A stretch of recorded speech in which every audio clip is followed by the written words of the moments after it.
ತಾಲಿಬಾನ್ ಎನ್ನುವ ಹೆಸರು ಕೇಳಿದರೆ ಮೊದಲು ನಮ್ಮ ಮನಸ್ಸಿಗೆ ಬರುವುದೇನು? ಬಂದೂಕುಗಳು, ಯುದ್ಧಗಳು, ನಿರ್ಬಂಧಗಳು ಅಷ್ಟೇ ಅಲ್ವಾ? ಆದರೆ ಒಂದು ನಿಮಿಷ ನಿಲ್ಲಿಸಿ. ಪರದೆಯ ಹಿಂದೆ ನಮಗೆ ಊಹಿಸಲು ಕಷ್ಟವಾದದ್ದು, ಪ್ರಪಂಚದ ಬಹುತೇಕರಿಗೆ ತಿಳಿಯದದ್ದು ಏನೋ ನಡೆಯುತ್ತಿದೆ. ತಾಲಿಬಾನ್ಗಳು ಪ್ರಪಂಚವನ್ನೇ ಆಶ್ಚರ್ಯಕ್ಕೀಡು ಮಾಡುತ್ತಿದ್ದಾರೆ. ಅವರು ಯಾವುದೋ ದೊಡ್ಡ ಯೋಜನೆಯಲ್ಲಿದ್ದಾರೆ. ಇದು ಕೇವಲ ರಸ್ತೆಗಳು, ಕಟ್ಟಡಗಳ ನಿರ್ಮಾಣ ಮಾತ್ರವಲ್ಲ ಸ್ನೇಹಿತರೆ.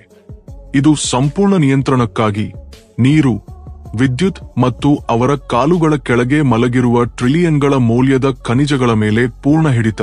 ಅದೇ ಸಂಪನ್ಮೂಲಗಳ ಮೇಲೆ ಚೀನಾದ ಕಣ್ಣು ಬಹಳ ಕಾಲದಿಂದಲೇ ಇದೆ. ಅಲ್ಲದೆ ಈ ಯೋಜನೆಗಳಲ್ಲಿ ಒಂದು ಏಷ್ಯಾದಲ್ಲೇ ಅತಿ ದೊಡ್ಡದಾಗಿ ಬದಲಾಗಲಿದೆ. ಇದು ದೊಡ್ಡ ವಿಷಯವೆಂದುಕೊಳ್ಳುತ್ತೀರಾ? ಇನ್ನೂ ಹೆಚ್ಚು ಇದೆ. ಚೀನಾ ಸದ್ದಿಲ್ಲದೆ $60 ಬಿಲಿಯನ್ ಮೆಗಾ ಕಾರಿಡಾರ್ ಅನ್ನು ಅಫ್ಘಾನಿಸ್ತಾನಕ್ಕೆ ಹೇಗೆ ಎಳೆದುಕೊಳ್ಳುತ್ತಿದೆ ಎಂದು.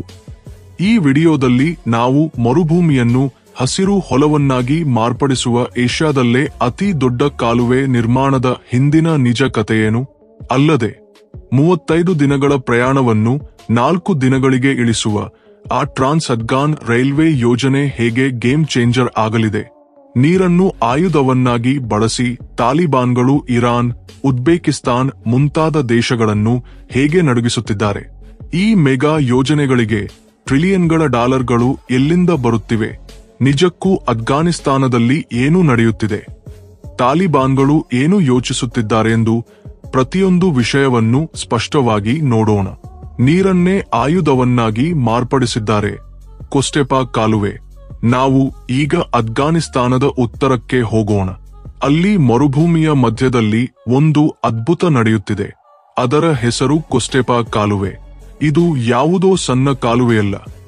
ಬರೋಬ್ಬರಿ 285 ಕಿಲೋಮೀಟರ್ ಉದ್ದ, 100 ಮೀಟರ್ ಅಗಲದ ಒಂದು ದೈತ್ಯಾಕಾರದಂತಿದೆ.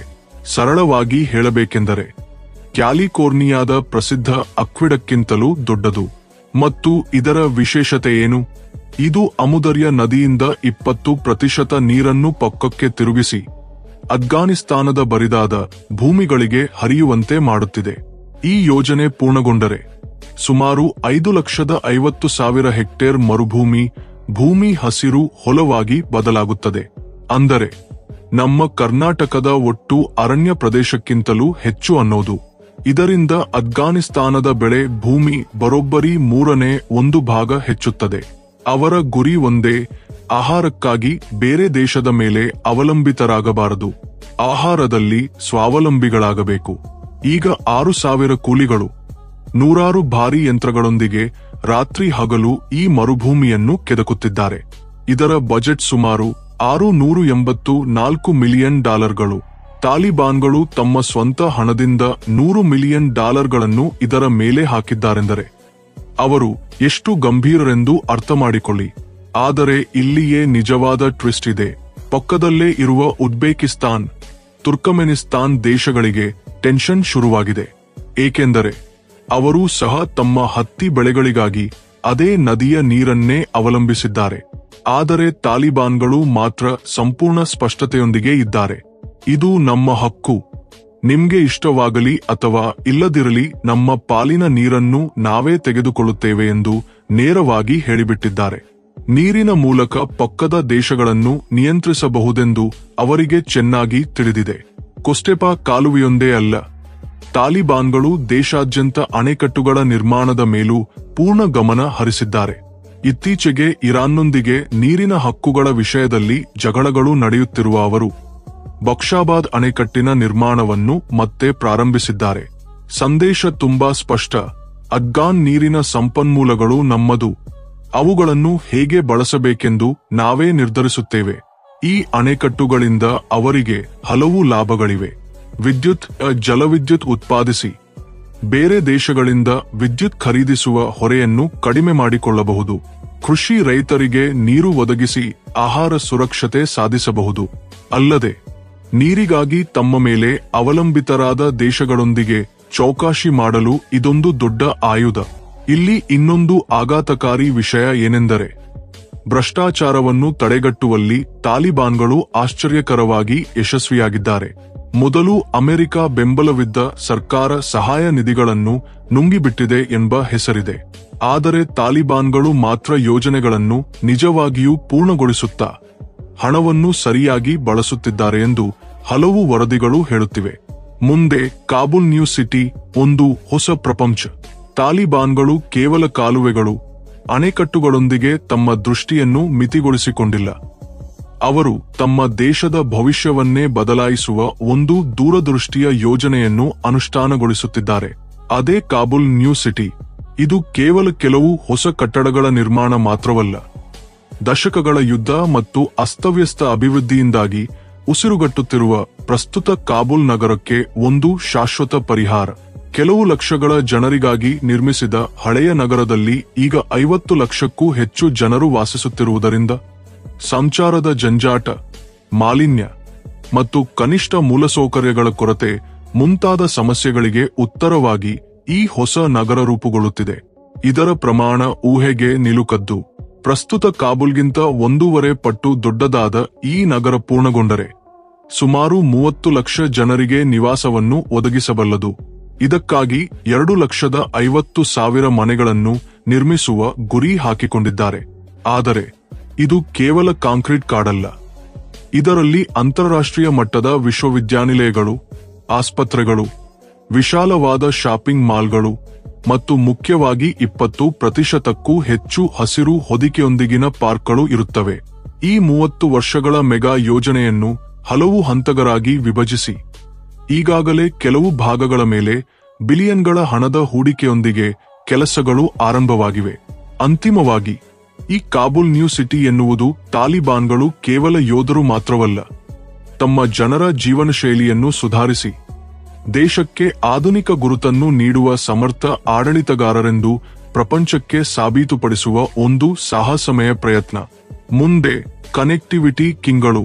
ಪ್ರಪಂಚವನ್ನು ಸಂಪರ್ಕಿಸುವುದು. ಅಫ್ಘಾನಿಸ್ತಾನದ ಸ್ಥಳವು ಅದರ ಅತಿದೊಡ್ಡ ಬಲ. ಅದು ದಕ್ಷಿಣ ಏಷ್ಯಾ, ಮಧ್ಯ ಏಷ್ಯಾ, ಮಧ್ಯಪ್ರಾಚ್ಯಕ್ಕೆ ಮಧ್ಯದಲ್ಲಿದೆ. ಈ ಭೌಗೋಳಿಕತೆಯನ್ನು ಬಳಸಿಕೊಳ್ಳಲು ತಾಲಿಬಾನ್ಗಳು ಮಾಸ್ಟರ್ ಪ್ಲಾನ್ ಹಾಕಿದ್ದಾರೆ. ಸಿಪಿಸಿ ವಿಸ್ತರಣೆ. ಮೇ 2025ರಲ್ಲಿ ಚೀನಾ, ಪಾಕಿಸ್ತಾನ, ತಾಲಿಬಾನ್ಗಳು ಒಂದು ಒಪ್ಪಂದ ಮಾಡಿಕೊಂಡವು. ಇದರ ಪ್ರಕಾರ $60 ಬಿಲಿಯನ್ ಚೀನಾ ಪಾಕಿಸ್ತಾನ ಆರ್ಥಿಕ ಕಾರಿಡಾರ್ ಅನ್ನು ಅಫ್ಘಾನಿಸ್ತಾನದವರೆಗೆ ವಿಸ್ತರಿಸುತ್ತಾರೆ. ಇದರಿಂದ ಚೀನಾಕ್ಕೆ ಅಫ್ಘಾನಿಸ್ತಾನದ ಖನಿಜ ಸಂಪತ್ತಿನ ಮೇಲೆ, ಮಧ್ಯ ಏಷ್ಯಾ ಮಾರುಕಟ್ಟೆಗಳ ಮೇಲೆ ನೇರ ಪ್ರವೇಶ ದೊರೆಯುತ್ತದೆ. ಟ್ರಾನ್ಸ್ ಅಫ್ಘಾನ್ ರೈಲ್ವೆ. ಇದು ಇನ್ನೊಂದು ಗೇಮ್ ಚೇಂಜರ್ ಯೋಜನೆ. $4 ಬಿಲಿಯನ್ $80 ಮಿಲಿಯನ್ ಉಜ್ಬೇಕಿಸ್ತಾನವನ್ನು ಅಫ್ಘಾನಿಸ್ತಾನದ ಮೂಲಕ ಪಾಕಿಸ್ತಾನಕ್ಕೆ ಸಂಪರ್ಕಿಸುತ್ತಾರೆ. ಇದರಿಂದ ಸರಕು ಸಾಗಣೆ ಸಮಯ 35 ದಿನಗಳಿಂದ ಕೇವಲ 4 ದಿನಗಳಿಗೆ ಕುಸಿಯುತ್ತದೆ. 2025ರಲ್ಲಿ ನಿರ್ಮಾಣ ಆರಂಭವಾಗುತ್ತದೆ. ಪ್ರಪಂಚದಲ್ಲೇ ಅತ್ಯಂತ ಕಠಿಣ ಪರ್ವತ ಪ್ರದೇಶಗಳಲ್ಲಿ 300 ಸೇತುವೆಗಳು, 5 ದೊಡ್ಡ ಸುರಂಗಗಳನ್ನು ನಿರ್ಮಿಸಬೇಕು. ಕಾಬೂಲ್ ಹೆರಾತ್ ರೈಲ್ವೆ. ಇದು ಅಫ್ಘಾನಿಸ್ತಾನವನ್ನು ಇರಾನ್ಗೆ ಸಂಪರ್ಕಿಸುತ್ತದೆ. ಇದರಿಂದ ಅಫ್ಘಾನಿಸ್ತಾನಕ್ಕೆ ಇರಾನ್ ಬಂದರುಗಳ ಮೂಲಕ ಪ್ರಪಂಚದ ಸಮುದ್ರ ಮಾರ್ಗಗಳಿಗೆ ದಾರಿ ದೊರೆಯುತ್ತದೆ. ತಾಲಿಬಾನ್ಗಳು ಪ್ರಪಂಚಕ್ಕೆ ಏನು ಹೇಳುತ್ತಿದ್ದಾರೆಂದರೆ, ನೀವು ನಮ್ಮ ಸರ್ಕಾರವನ್ನು ಗುರುತಿಸದಿರಬಹುದು, ಆದರೆ ನಮ್ಮ ದೇಶವನ್ನು, ನಮ್ಮ ಭೂಪ್ರದೇಶವನ್ನು ನೀವು ನಿರ್ಲಕ್ಷಿಸಲಾರಿರಿ. ಮುಂದೆ ಎನರ್ಜಿ ಗೇಮ್. ಪೈಪ್ಲೈನ್ಗಳು, ಪವರ್ ಗ್ರಿಡ್ಗಳು. ಟಾಪಿ ಪೈಪ್ಲೈನ್. ಟಾಪಿ ಎಂದರೆ ತುರ್ಕಮೆನಿಸ್ತಾನ, ಅಫ್ಘಾನಿಸ್ತಾನ, ಪಾಕಿಸ್ತಾನ, ಭಾರತ. ಈ $10 ಬಿಲಿಯನ್ ಅನಿಲ ಪೈಪ್ಲೈನ್ ಯೋಜನೆ ಹಲವು ವರ್ಷಗಳಿಂದ ನಿಂತು ಹೋಗಿತ್ತು. ಆದರೆ ಸೆಪ್ಟೆಂಬರ್ 2024ರಲ್ಲಿ ತಾಲಿಬಾನ್ಗಳು ಇದರ ನಿರ್ಮಾಣವನ್ನು ಅಫ್ಘಾನಿಸ್ತಾನದಲ್ಲಿ ಮತ್ತೆ ಆರಂಭಿಸಿ ಎಲ್ಲರನ್ನೂ ಆಶ್ಚರ್ಯಪಡಿಸಿದರು. ಇದು ಪೂರ್ಣಗೊಂಡರೆ ಅಫ್ಘಾನಿಸ್ತಾನಕ್ಕೆ ವರ್ಷಕ್ಕೆ $1 ಬಿಲಿಯನ್ ಆದಾಯ ಬರುತ್ತದೆ. ಸಾವಿರಾರು ಉದ್ಯೋಗಗಳು ಬರುತ್ತವೆ. ಆಸಕ್ತಿಕರ ವಿಷಯ ಏನೆಂದರೆ, ಈ ಯೋಜನೆ ಮೊದಲ ಬಾರಿಗೆ 1998ರಲ್ಲಿ ತಾಲಿಬಾನ್ಗಳೊಂದಿಗೆ ಚರ್ಚಿಸಲ್ಪಟ್ಟಿತ್ತು.